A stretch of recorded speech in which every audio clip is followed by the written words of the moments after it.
I recently had the privilege to travel to France, and while there, the honor to visit the Tomb of Allan Kardec, which was quite a thrill for me. This was the first time I traveled to Paris, and of course, my first time seeing the Tomb of Allan Kardec. In this video, I will show you videos and pictures of that trip to Allan Kardec's tomb and explain the best and easiest way to get there in case you ever want to go.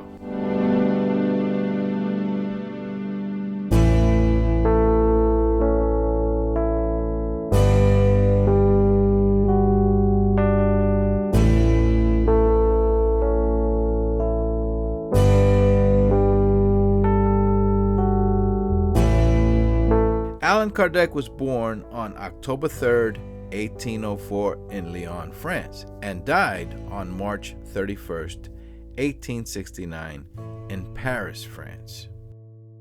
Allan Kardec's tomb is located at the Cimetière du Père-Lachaise, the Pere-Lachaise Cemetery in Paris.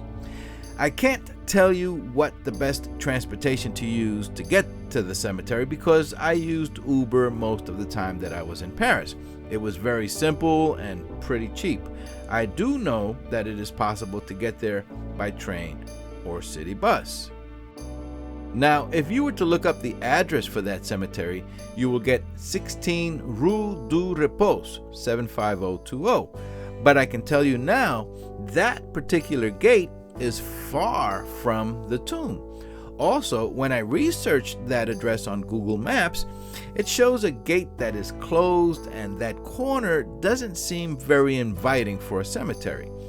Also, if you do enter through that gate, you would have to do a lot of zigzagging across many pathways once inside the cemetery, or walk the roads all the way around the outside of the cemetery to get to Allan Kardec's tomb. So ignore that address. The cemetery gate you want to use is located right here. Here you can see that gate behind me. That is the best spot to enter the cemetery with a short, straight shot to Allan Kardec's tomb. That gate is located at the intersection of Rue des Rondeaux and Avenue du Pere-Lachaise. Now, that particular gate doesn't have a actual physical address. So what I did was use an address that I think is for the flower shop directly across the street from the gate. I highly recommend using that address, 57 Rue des Rondeaux. The funny thing was, when I requested an Uber and provided that address, I didn't tell the driver that I was going to the cemetery, but he dropped me off right in front of the cemetery gate instead of the flower shop across the street. By the way, it seemed to me that most visitors to the cemetery were going in through that gate anyway. Once you enter through the gate, you're going to walk a distance of about 3 blocks. That pathway is called Avenue des Combattants Étrangers Morts pour la France. The next crossroad, about a block away, is Avenue Transversale number 3.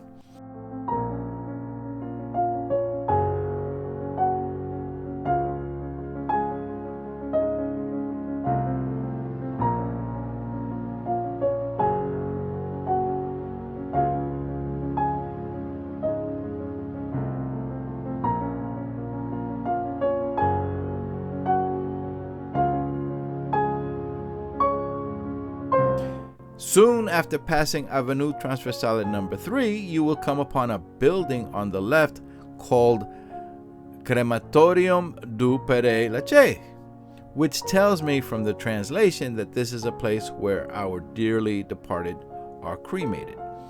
Out in front of this building, there are steps going down to a location underground that appears to lead into the crematorium.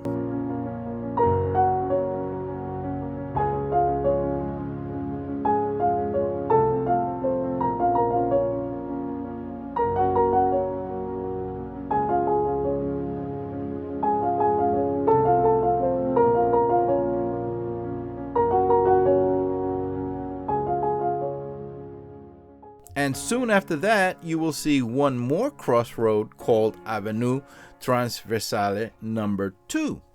And just a short distance up ahead, you will get a big signal that you are just a couple of steps away from Allan Kardec's tomb when you come upon a large, tall, very dark mausoleum directly behind Kardec's tomb, as you can see here. And finally, only a couple minutes after arriving at the cemetery, we arrived at the tomb of the great teacher of Spiritism, Allan Kardec.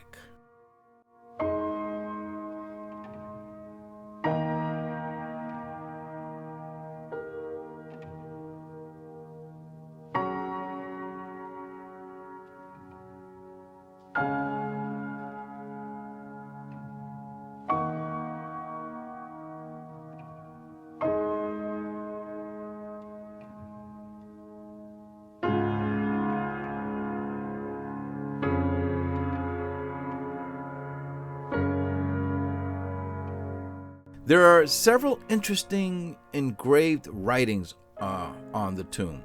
One directly below the bronze bust of Allan Kardec on the pedestal, another up on top of the tomb, and another on the side of the pedestal, all written in French. Here is a translation of what it reads on the front of the pedestal.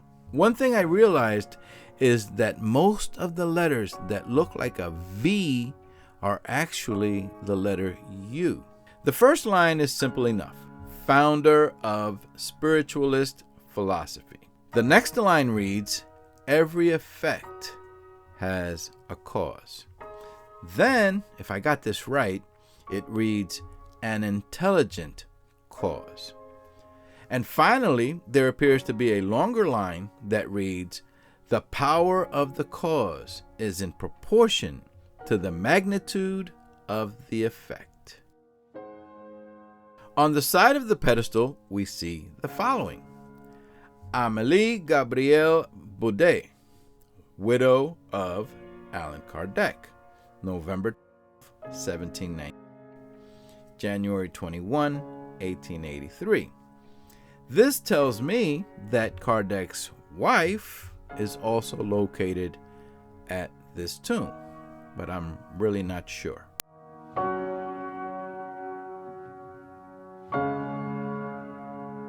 And finally, engraved at the top of the tomb is, and I sure love this one, to be born, to die, to be reborn again, and to progress without ceasing.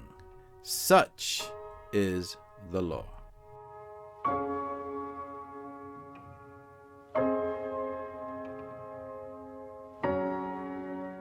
There are actually quite a few famous people buried at Pere-Lachaise Cemetery, including Jim Morrison, the lead singer of a rock band called The Doors, the famous author Oscar Wilde, and the composer Chopin.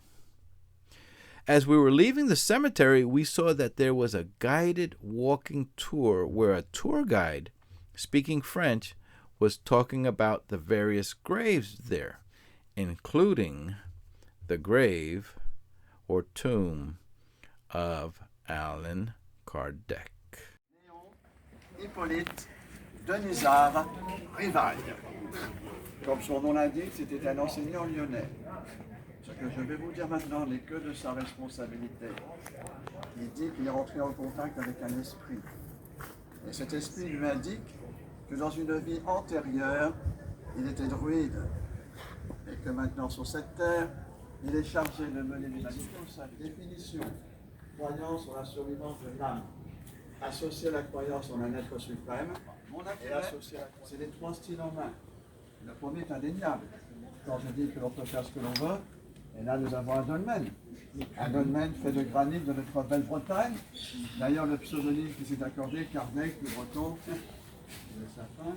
Deuxième élément, on a déjà parlé, le buste. Un dolmen fait de granit de notre belle Bretagne.